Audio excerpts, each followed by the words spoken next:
All right, hello and welcome everyone to today's webinar on managing stress during times of uncertainty. We are happy that you can join us and we hope this new webinar series will help you during this time. I'm Jennifer Lemaster with the University of South Dakota Beacom School of Business, and I'm going to be the moderator for today's session.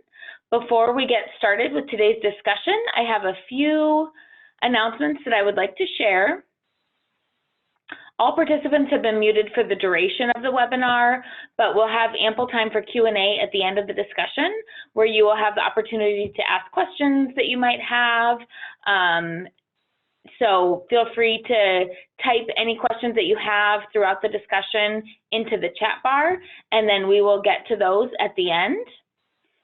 If you have any needs during the presentation, please feel free to use the chat feature, and we'll try to address your question or concern at that time. And then we also have several more webinars scheduled on a number of topics. So please be sure to check out the website, and I will include the link in the chat bar. It's the same website that you registered for this webinar, and we also have copies of our previous webinars posted on that page. So you will find them there. The last two sessions talked about financial options that are available to businesses at this time, as well as some cash flow strategies to help get you through a crisis. Now, I'm really excited to welcome Dr. Mark Yockey. Dr. Mark Yockey is the chair of the Innovation, Entrepreneurship, Management, and Marketing Department at the Beacom School of Business, among other things.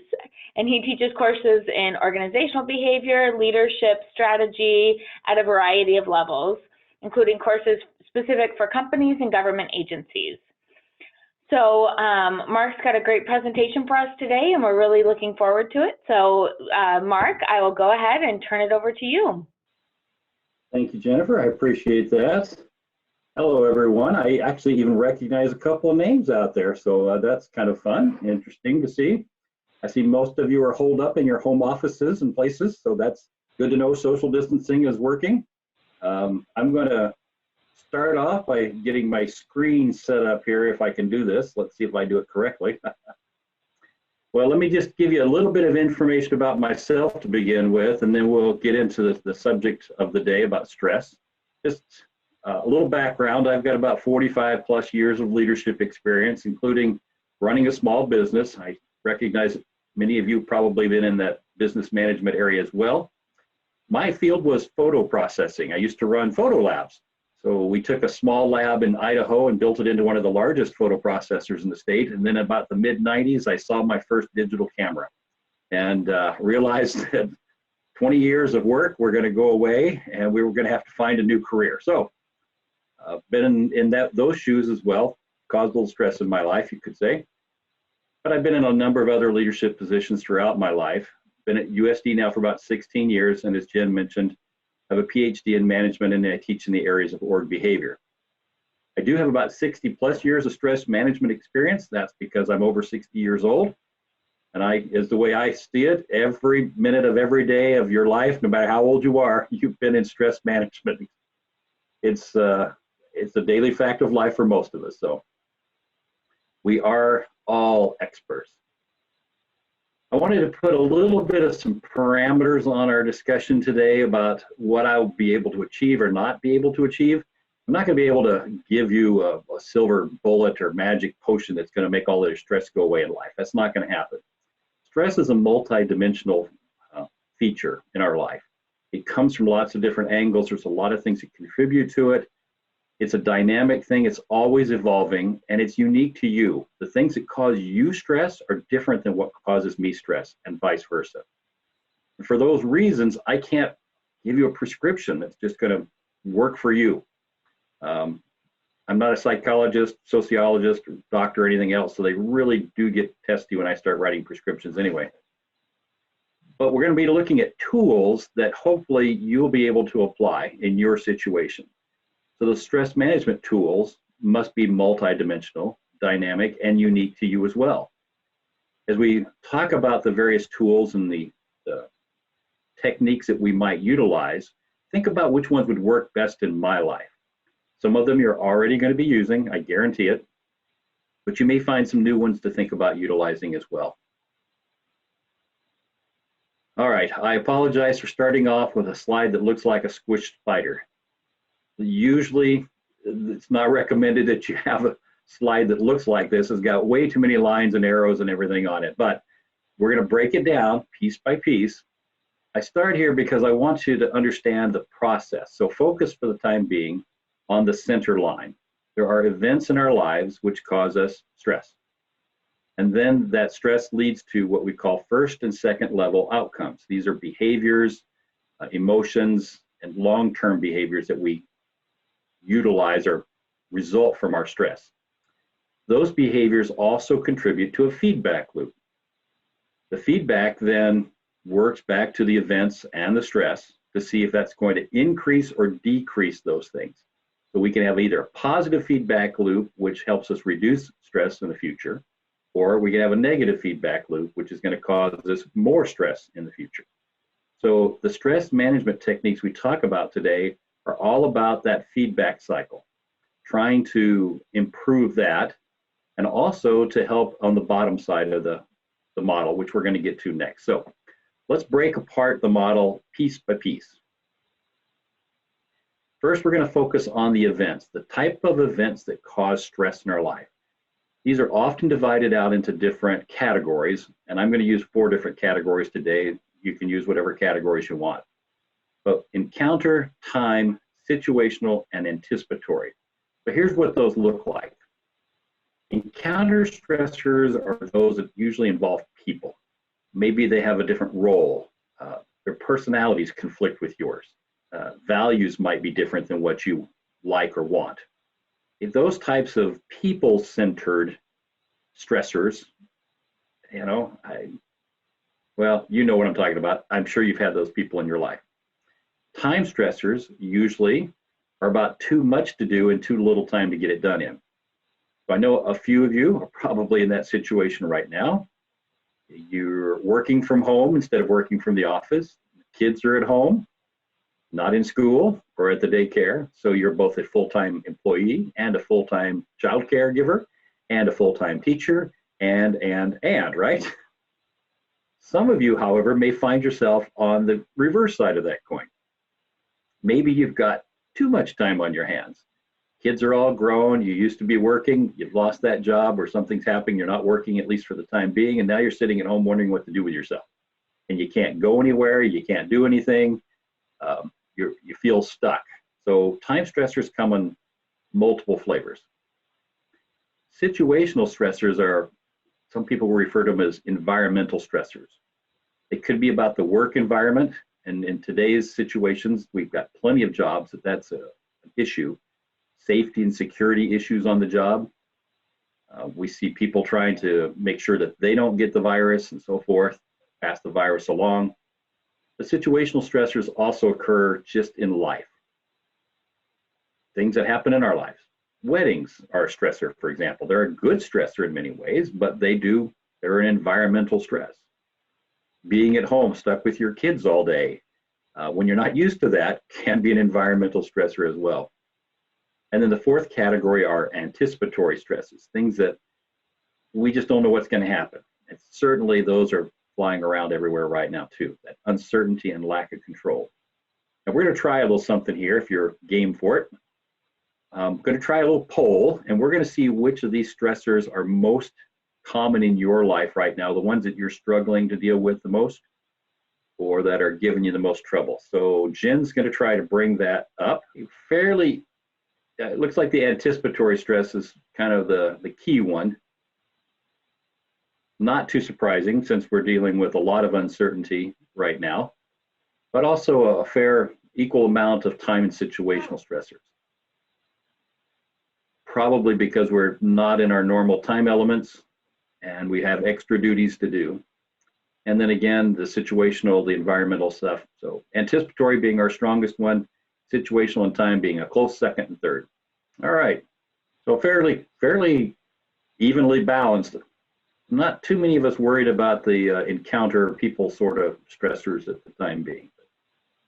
So your kids are not necessarily a bad thing in your life. All right, we'll close that up. And then we'll move on to the second part of the model, the actual stress itself. a lot of things impact how much stress we feel over a certain event. So think about events that cause you stress in your life, but maybe they don't cause other people stress, or things that other people feel stress about and you don't. We see it in athletes, for example. You've got some athletes that choke, for lack of a better term, unable to perform in high pressure situations, and others that relish that. When they get to the pros at those higher levels, many of them relish that. They don't feel the stress that you and I might feel if the weight of the championship were upon our shoulders. There's a lot of reasons for that. The perceptions of stress are variable based upon your personality, the things that you value the most, your experiences, even the time of the day, types of stress. Some people are not bothered by encounter stressors. Other people are. Some people are not bothered by time stressors, but anticipatory stressors get them. So the various sources of stress and your own level of stress management skills. The better you have been at this for a long time, the more confident you feel in your ability to handle stress. So think about these and which ones are probably the sources or creating that you might be able to approach or attack. And we'll get back to that at the end when we look at the specific ways we can go about managing stress. The third part of the model is about resiliency. This is an area that's received a lot of attention in the press lately. We've noted that stress levels keep going up. In the United States, they're at all-time highs. And yet people wonder why. Why are stress levels so high? And I'm not talking about just since the virus hit, I'm talking about prior to the virus hitting. We've all felt super stressed out. So many things to do, a lot of it's time and so forth. And yet we think, if you were to think back, go back 150, 200 years, it would seem like they had a lot more stress in their lives than we do. Most of us live relatively comfortable lives. We're not worried about our next meal. I'll take my father as an example. He grew up as a young child in the Great Depression of the 30s. And he can tell stories about going out as a young boy, 4, 5, 6 years old even, and having to gather dandelion greens or go down to the creek to try to catch frogs or fish, because if he didn't do that, they weren't eating tonight. So if they went fishing and didn't catch anything, you went hungry.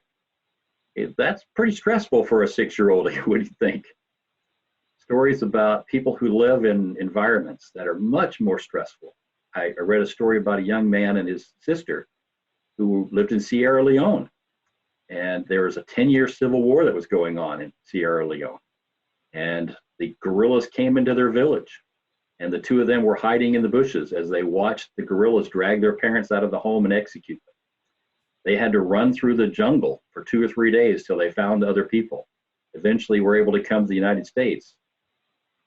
He said, I still don't understand why it is that people here get all upset when their pizza comes 5 minutes late. He was a pizza delivery driver. And after what he'd experienced in his life, he was like, I just don't understand this. Why are people in the United States all stressed out? So this notion of resiliency has been in the popular press a lot. Two sides to it. There's a physical side to it, our bodies, our overall health, because stress has a very physical component to it. And then the psychological side. What are our values and our social networks with families and friends? We'll come back to look at those when we're looking at the stress management strategies, but resiliency is an important part of the model. The next piece is the last half. This is the feedback side. This is where the actions are actually taking place. And there's the first and second level. So let's break those apart very briefly. The first level are the immediate reactions that you have to stress, and they come in different formats. There's emotions. Everything, particularly stress, creates emotion. Most of the time we think about negative emotions with stress, but they could be positive. Now I've focused on the negative here. When you get a shock of stress that happens to come, there might be frustration or anxiety. You could experience good emotions as well. Sometimes stress creates happiness and joy. For example, a wedding. Lots of stress with a wedding, but usually positive emotions with weddings. Other Outcomes, first level outcomes include physiological outcomes. Usually under stress, your blood pressure goes up, your heart rate goes up. Some people get sleeplessness. Other issues might pop up as well. Behavioral issues, people yell, they punch holes in the wall, start drinking, there's a lot of different, these are again the negative ones. There are some positive ones, and we'll focus on those in a minute as well. And then at the second level, these are the longer term reactions that we have to stress. People become depressed, illness. A lot of research has tied stress to various forms of illness. The more stress you're under, the more likely you are to experience a serious illness. Dysfunctional behaviors, become couch potatoes, whatever it might be. At the job site, we see more absenteeism, lower productivity, etc. All right, so there's the model. Now that we had all that spaghetti explained a little bit for us, for all those lines, we can start thinking about ways to manage stress. But here's where we get to the part we really want to talk about. There are 3 different places where we can intervene, 3 different types of stress management techniques we can utilize. Inactive, that's inactive with an E, not an I, proactive, and reactive.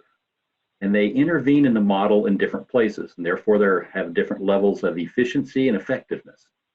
And we're going to start actually on the back side with the reactive.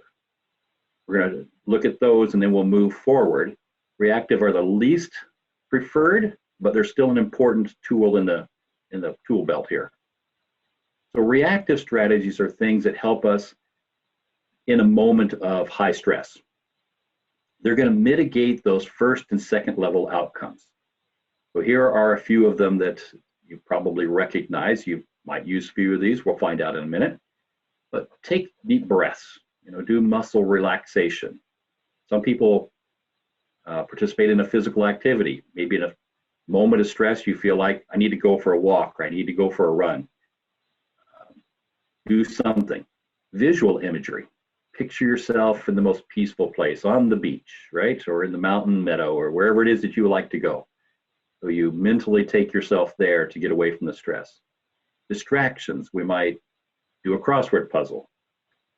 Do something to take our mind off of the thing that's causing us distraction or causing us stress.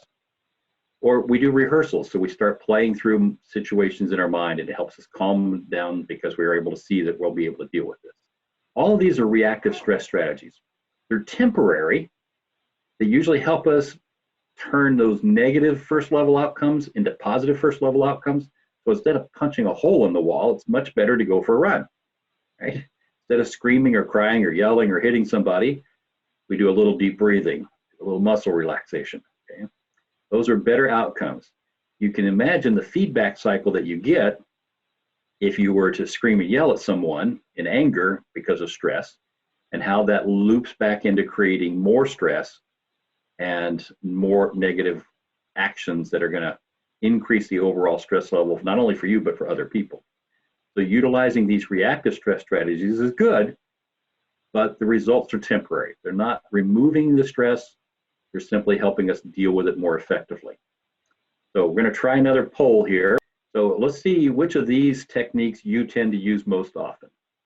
Looking like the majority of us are, yeah, well, almost all of us, really.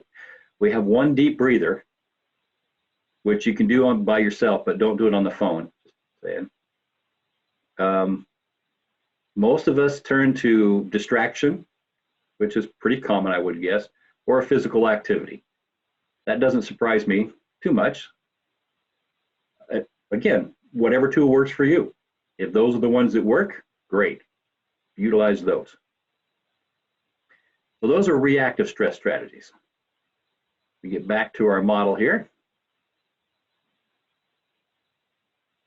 Now we're going to move towards the left, and moving to the left in this case is a good thing. We're not talking politics here. Just moving to the left on the model, don't worry. So the proactive side is where we try to improve our resiliency. We're going to make ourselves more resistant to the effects of stress. Think of it about same as if you were exercising, you build up muscle strength. We're going to build up physical and psychological strength to be more resilient to stress. So let's start with the physical side of it, which is probably the easy side. Exercise, sleep, and diet. I mean, that's it for physical, right? How often have we had those three things come up? They're like the primary answers to all matters physical. Get enough exercise. Now, we're not talking about just taking a walk when we're feeling stressed. This is a regular exercise routine, something that helps get your heart rate up, provides the normal physical exercise that all of our bodies need. Exercise is a wonderful thing because it creates and helps balance certain hormones in our body. Exercise is one of the primary outcomes is that it increases our level of endorphins, which is a hormone that you might recognize as being kind of the happy hormone. We feel very satisfied and endorphins are a pleasant hormone. They make us feel good. Exercise releases those on a regular basis. Sleep. If you've ever been around kids or babies that haven't slept enough, you know how cranky and angry they get all the time, right? We like to think we're different as adults, but we're not. Okay? If we're not getting enough sleep, we tend to get cranky and irritable easily. That's not a good situation for handling stress. Regular diet, a good diet. I'm not talking about trying to lose weight diet, but vegetables, fruits, healthy diet, long-term, again, helps to improve things in our body, such as sugar levels, cholesterol levels, etc. Those help us understand things, withstand the pressures that come, the physical pressures that come with stress. All right, so physical, I think that's pretty straightforward. I don't think any of us are too surprised by that. Psychological resilience is a little bit more complicated. There are a lot of tools that we can use to help improve our psychological resilience to stress. And I start with gratitude and optimism at the top of my chart here. Gratitude is just simply being thankful for things. Oftentimes when we're stressed, we're focused on negative things. So if we turn that around and focus on positive things through gratitude and optimism, it helps us create a perspective. We find things that are good in our lives, and we realize that, yeah, there's some difficulties, but we can face those. So it gives us a positive outlook. Optimism is one of the most powerful traits that we can actually have. Optimistic people are able to withstand tremendous amounts of stress in their life. People like Gandhi, for example, extremely high in optimism. So in spite of the fact he's dealing with all of the stresses and pressures that he had, he was always looking for the good outcomes. A very specific tool that I've seen utilized is what we call a gratitude diary or gratitude journal. So at the end of the day, sit down for a minute, reflect on the day, find one thing from that day that you can be grateful for, and then write it down. Just put it in a journal. I knew a gentleman who'd been doing a gratitude diary for somewhere near 30 years. Every single day for 30 years, he wrote down something at the end of the day that he was grateful for. And I thought, well, that's just crazy. That's amazing. Okay. How many things have you written down? How often have you repeated yourself? And he said, not once. He'd never repeated himself. He said, there are so many things to be grateful for if you stop and think about it. And I said, well, give me a little something. I mean, we all know the big ones, right? We're grateful for our family. We're grateful for food, yada, yada, yada. And he said, I was watching a science show one day, and they said that ice floats when it freezes, which is unusual. He said, that's backwards. Most things, when they get cold, get denser and they become heavier. Ice doesn't. If ice didn't float when it freezes, there would be no life on Earth. I'm grateful that ice floats. It seems crazy, but, there's just lots of things to be grateful for. So that kind of optimism provides perspective and balance. Another tool to utilize is to find meaning in what you do. I know that sometimes our lives feel empty, that all the actions that we're taking are just actions. They don't really help or do anything. Well, find meaning in that. I remember a young man in elementary school that we made fun of, unfortunately. He wasn't the sharpest knife in the drawer. One of the things that he wanted to do when he grew up was he was going to be somebody who picked up the garbage. He was going to be a sanitation engineer, I think is the technical term. And you might think of that as say, well, that's a really demeaning and low-level job or something like that. But you think about what happens if we don't have those people. If nobody picks up the garbage, life gets pretty bad in a hurry. They actually contribute a lot to the overall health and benefit of society. No matter what you're doing, it's going to have meaning to somebody. We do an exercise in one of our leadership development classes where we have people contact folks in their life and ask them, what do you think my strengths are, and have I ever had an impact in your life? The stories that come back are astronomically good. People talk about little things. A time that somebody sent over a small present or called when they were depressed or sent a get well card or whatever it was. It didn't have to be much, even just a smile that somebody gave in passing, a little courtesy that they extended, contributed to that person's life, sometimes meant a lot to them. So find meaning in what you do. Many people turn to spirituality.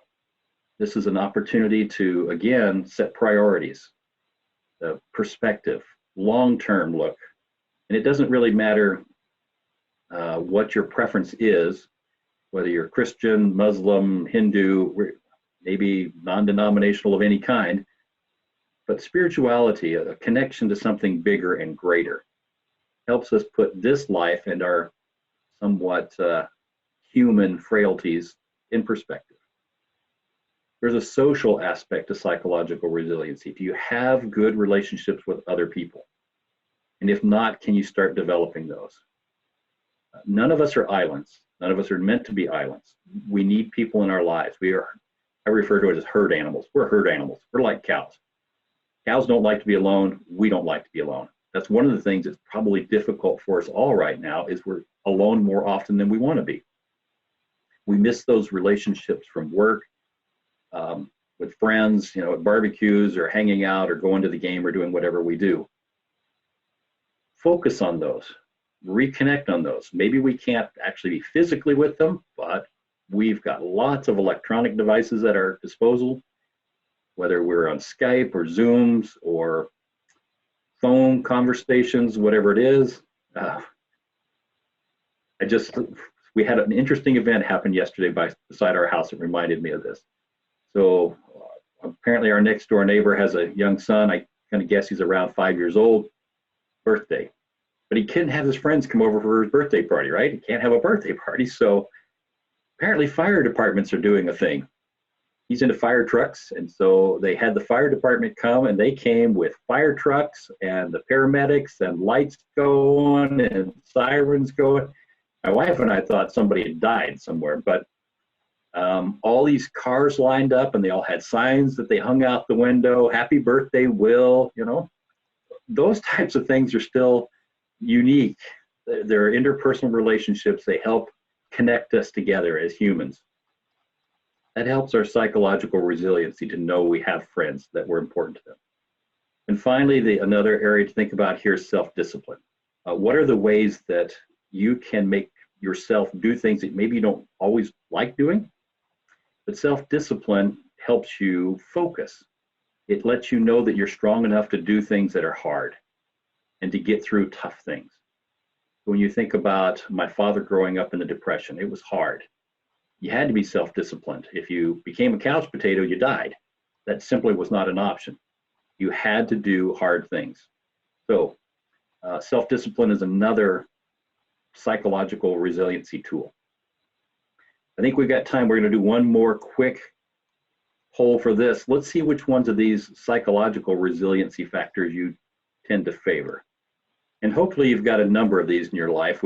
I just asked you to pick two. I'm trying to hope to see where the majority of us focus. So it looks like optimism probably gets the lion's share of the votes. Okay. Well, good. I'm glad you're still finding ways to be positive under the circumstances. So those are our proactive strategies. And finally, we get to what I consider to be the most important group, and that is the inactive strategies, inactive with an E. Inactive strategies are those which allow us to change our environment. We're going to get rid of sources of stress. And for these, we're going to get quite specific. We're going to break these back down and look at each of the various event categories. And let's see, I'm going to close that up. We're going to look at each event category and see tools that we can utilize for those.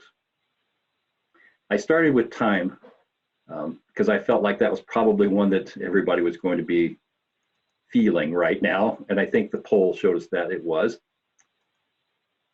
A number of things to think about with time, and most of these are mental, but there are some actual time savers that we can incorporate here as well. When we think about time, we often think about being efficient with our time. Well, I want to encourage you to change that up and think about being effective with your time. My dad, man of many sayings, used to say, well, if you don't have time to do it correctly now, when will you have twice as much time to undo it and redo it? Because that's how long it's going to take you to fix it. And I think there's great wisdom in that. We often focus on being efficient, but if you're not effective with that, then you're not actually saving yourself any time. One of the areas that this becomes really critical in is in communication. In today's world, we have a million different forms of communication at our disposal. We think we're being efficient when we post an announcement out to Facebook or something. And Facebook is fine. Don't have a problem with Facebook or any other social media for that matter. They can be effective communication tools. But if we're trying to really connect with people, is that effective? Now, we've posted something out there and we're waiting for likes to come back to show us that people read our note, but that doesn't really allow us to connect at a personal level with those people. So it's a very efficient use of time, but it's not a very effective use of time. You'd be better off picking up a phone and calling up a friend. Okay? So focus on being effective with your time, accomplishing things, not just being efficient. Task integration is important. Can we combine multiple things? My wife was one of the best people in the world at this, I think. She was able to take, particularly with kids. And for those of you who are working from home and trying to school kids and stuff at home, can you integrate tasks? Can you take part of your work and have your kids see what mom and dad do at home, but use that as a schooling lesson at the same time? My wife would do this with gardening.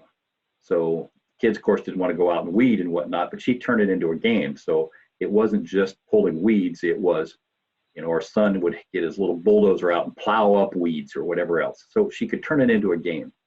And you integrate tasks and accomplish more than one thing at the same time. Kill two birds with one stone, if we want to use a colloquial phrase.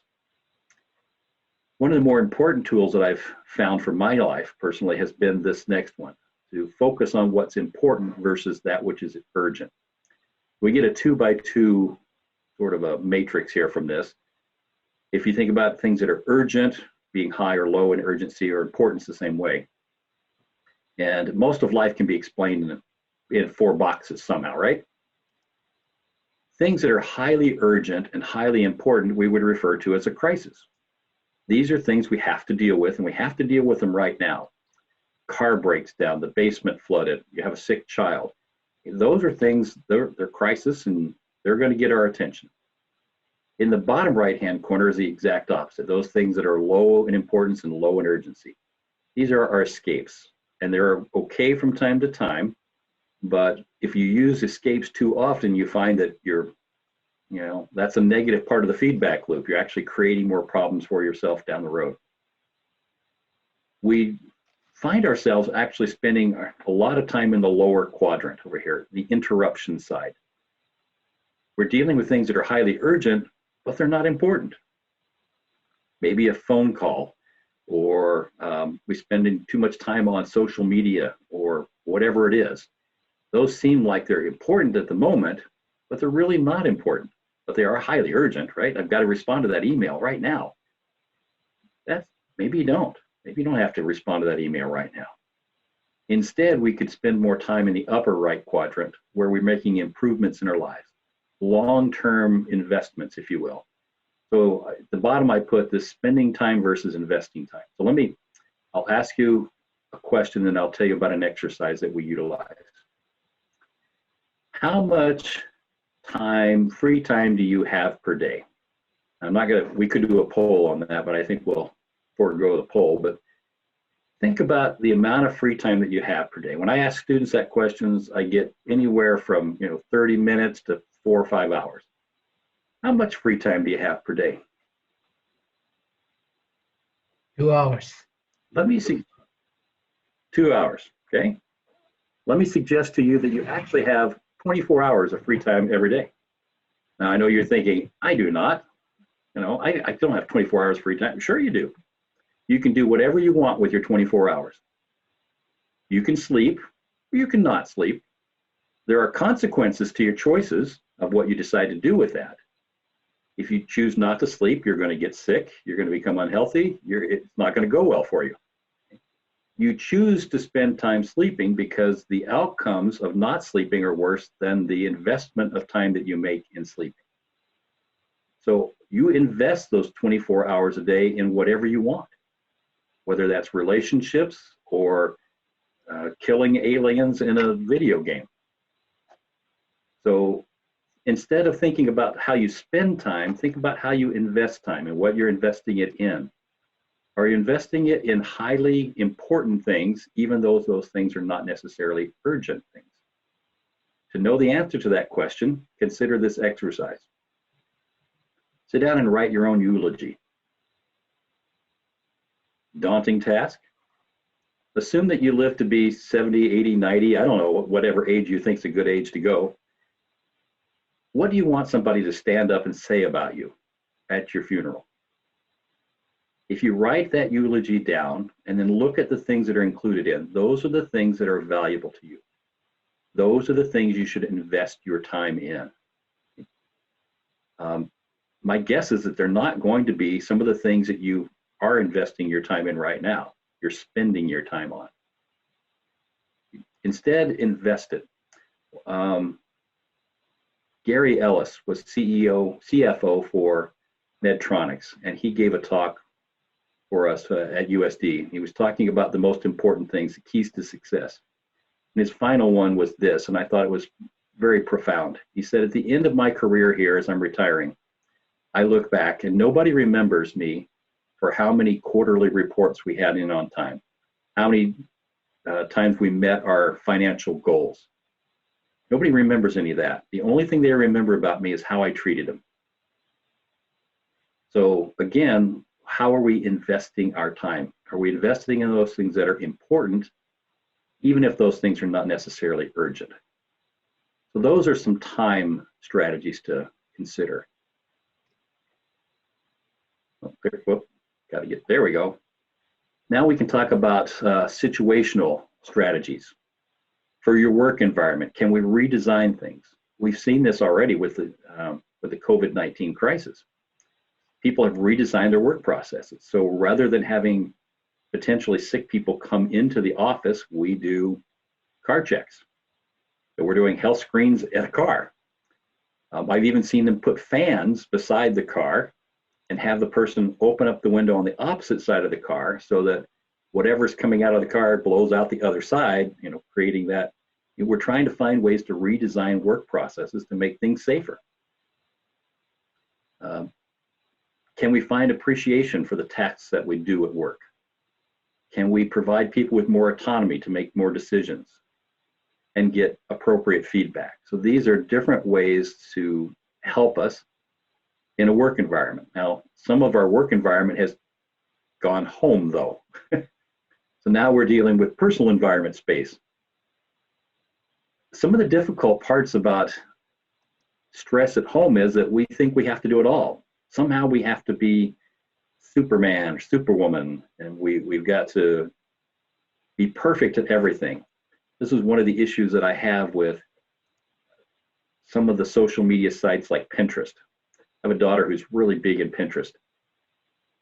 She sees things on Pinterest and she thinks, oh, to be a good mom, I should be doing all of those things. Well, no, you don't, okay? You're putting an awful lot of undue stress on yourself trying to keep up with the Joneses. So in your situational environment at home, don't be afraid to ask for help.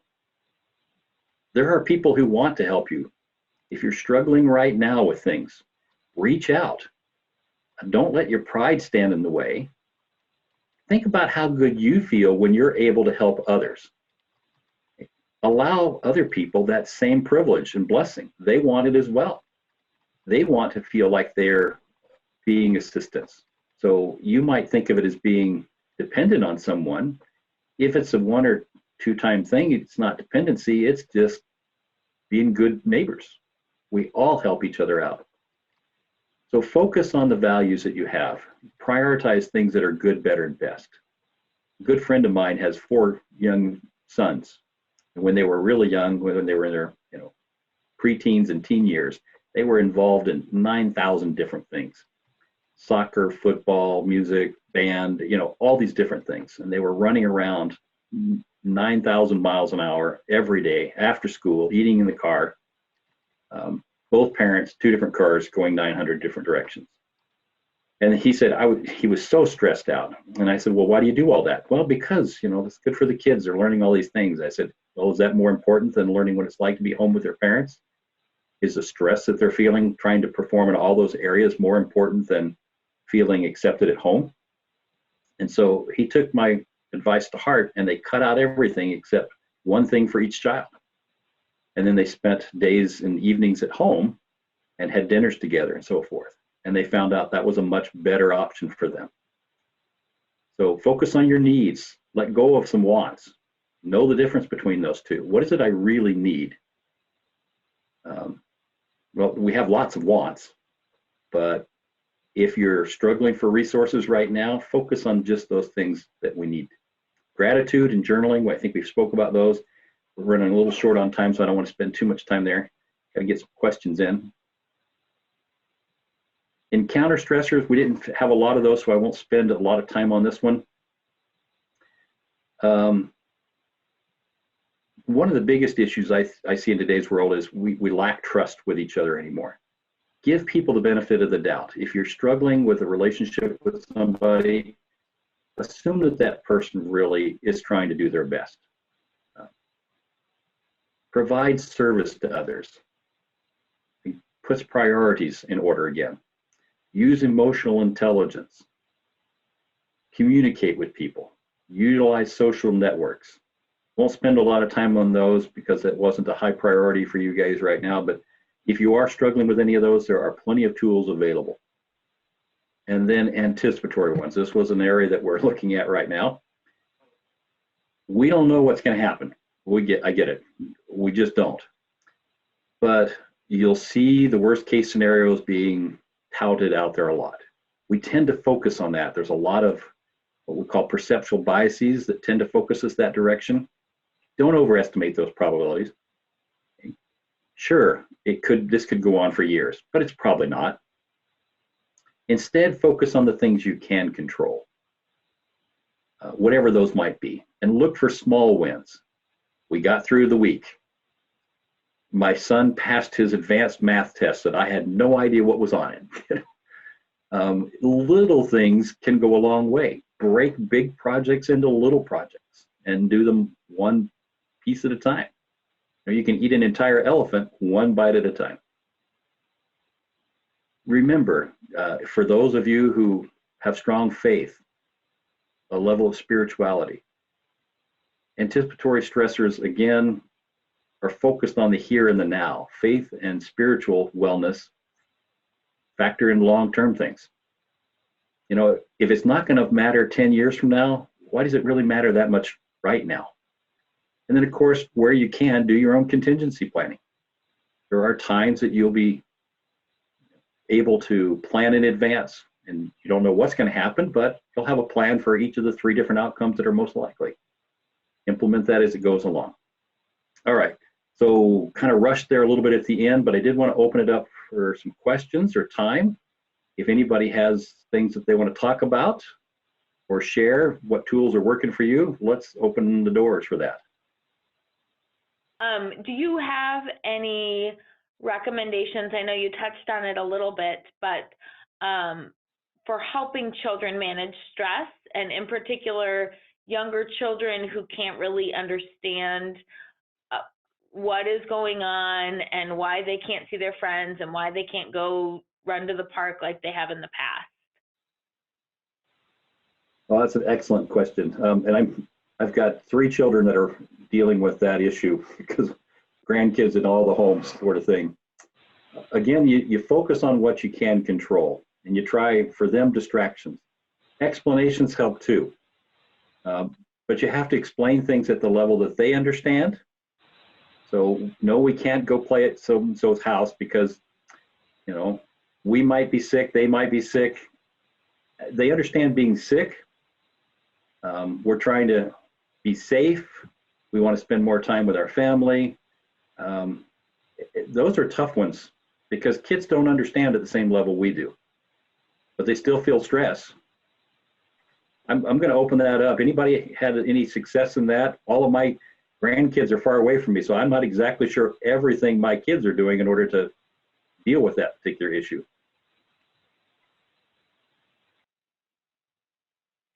Feel free to unmute yourself, or there's also the option to raise your hand and we can unmute you if you have any good suggestions to throw in there. I know for me personally, my 2.5-year-old is learning a lot of stress management from Daniel Tiger, who says, take a deep breath and count to 4. And it's actually starting to work a little bit, and she's doing it herself. So a reactive measure, but it seems to be working a little bit. Our oldest grandson, who's 12, calls virtually every night and talks to myself or my wife, one or the other, just as a form of therapy for him. I mean, he enjoys talking with his grandma and grandpa. We're grateful for that. A lot of 12-year-olds don't necessarily do that, but we Skype regularly with the other kids and send little videos back and forth. So those are helpful techniques as well.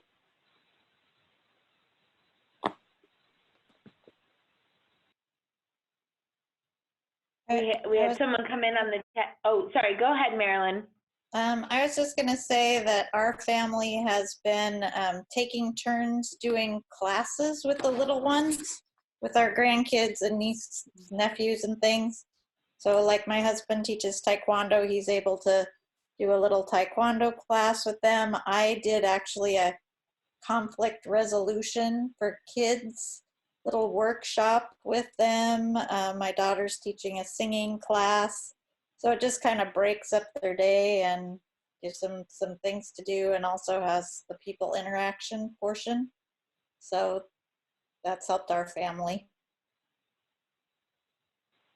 I think the important thing to note there is if they can't be with their friends, they're missing interpersonal connections and relationships. So what Marilyn's talking about is finding a different format for that to occur in. So we're combining tasks. So whether that's a class activity where we're the instructor or playing a game with them, although I know that you can only play chutes and ladders so many times before you go insane, but. And Sarah typed into the chat, spending one-on-one time with each of the kids so that they still get that individual attention during a stressful time. Yeah. It's a great one. A good suggestion. Mark, I have a question about listening. How do you listen well to a family member or an employee who's really stressed and just suspend your own judgment about what's stressing them? How do you just make sure they're well heard? You know, most of that is just being attentive. We call it active listening.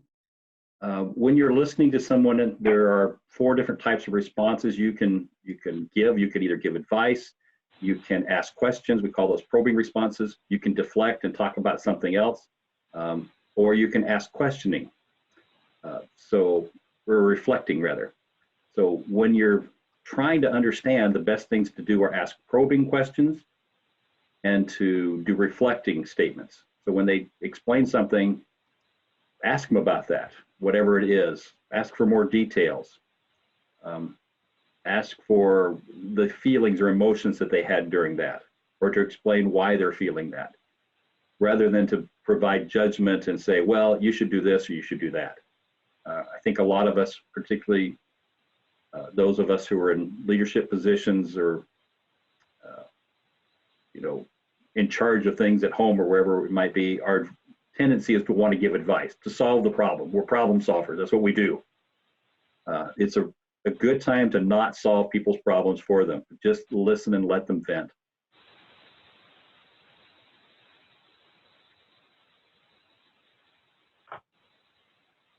That's great, Mark. We've got 2 more minutes, so if anyone else has any questions or any topics that you want to connect with Mark on, please feel free to hop on and ask your question.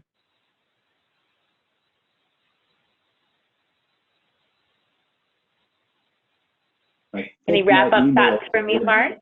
I'm just going to say, I think my email is available online if you wanted to, correspond afterwards. If you had some questions or anything, just feel free to email me. Be happy to do that. If I can be of any help, that will make me feel valuable, reduce my stress level. I don't know what it'll do for you, but. Excellent. Well, thank you so much, Mark. This was great. And thank you to everyone who was able to join us. I will be sending out a link, a YouTube link to the recorded webinar. So if you found this useful and you want to share it with anyone else that you know, please feel free to do so. And then I also invite you to check out the other webinars that we have coming up. Next week, we have Building Your Brand During the COVID-19 Crisis, and then Supply Chain and Inventory Risk. So those will both be really good, and we've got webinars scheduled out through the beginning of May, so just check it out on the website, and thank you again, everyone, for joining us today. Thank you all for coming, and if any of you know how to get a haircut remotely, please email me.